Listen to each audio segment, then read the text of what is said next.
Year's Eve, and we woke up this morning to what was an absolute revelation. There was snow everywhere, and we really didn't expect when we arrived at the B&B last night that it was gonna look like this. You actually think, looking at that there, that it's a postcard or a Christmas card, but it actually isn't. This is real. Real snow. Yep, that was real snow, and we was in the B&B looking out through the window.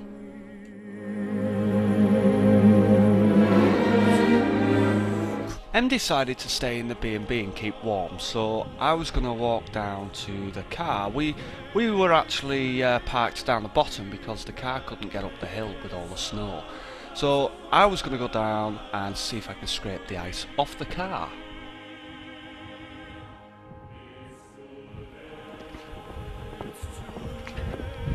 It looks like all the snow is snapping the trees. Trouble is, we're parked under a tree, so I don't know what that's going to be like.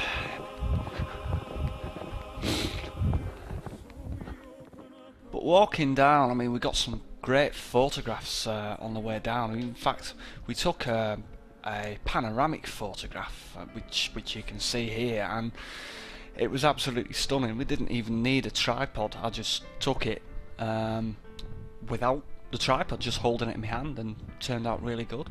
We also took some really good photographs, photographs we'll look back on in a few years' time and just remember fondly of this holiday. They were superb, and you can see that looking at them. Great photographs.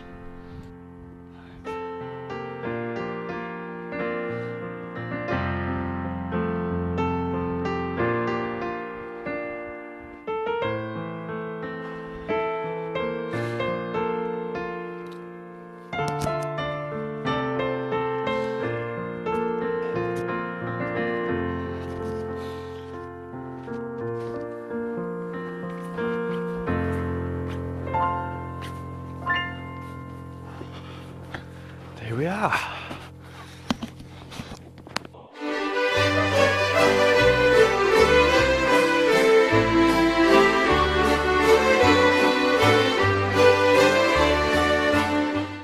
So after a brave attempt at getting the snow off the car, we finally got on the road and we drove through Inverness. And after a relatively quiet spell in terms of the snow, we discovered that this snow had come back and it started to get heavier and heavier.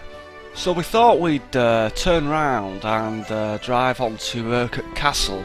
Urquhart Castle's one of the best castles in Scotland, and to spend New Year's Eve at Urquhart Castle in the snow would have been fantastic, so that's what we did.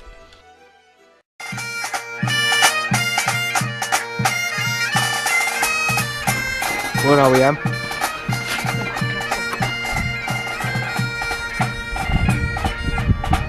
Urquhart Castle. Yes.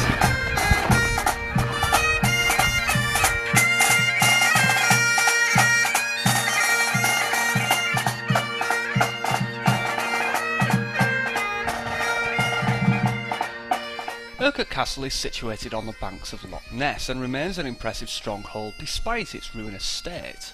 Once one of Scotland's largest castles, Urquhart's remains include a tower house that commands splendid views of the famous Loch and Great Glen. Urquhart Castle witnessed considerable conflicts throughout its 500 years as a medieval fortress, and its history from the 13th to the 17th centuries was particularly bloody. Following Edward I's invasion, it fell into English hands and was then reclaimed and lost again. In the 14th century it figured prominently in the Scots struggle for independence and came under the control of Robert the Bruce after he became King of Scots.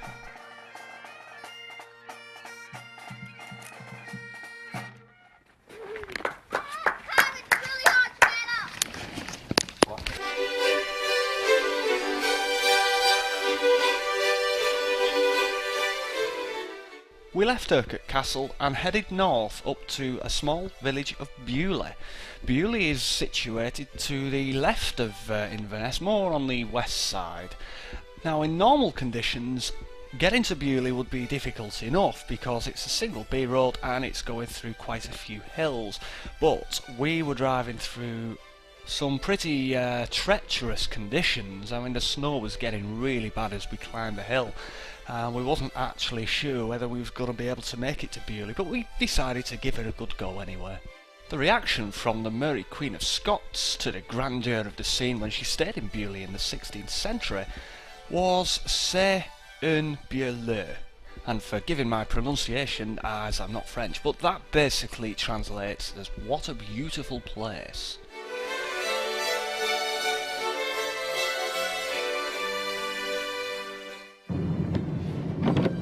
Are you filming? Yeah.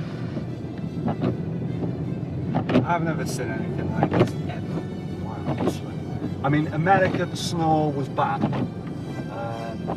but this is in an entirely different league. And we wasn't exaggerating, the snow was really bad. We pulled over and I got out and got the camera out and took some photographs. It was incredible. Really, really worth taking some photographs.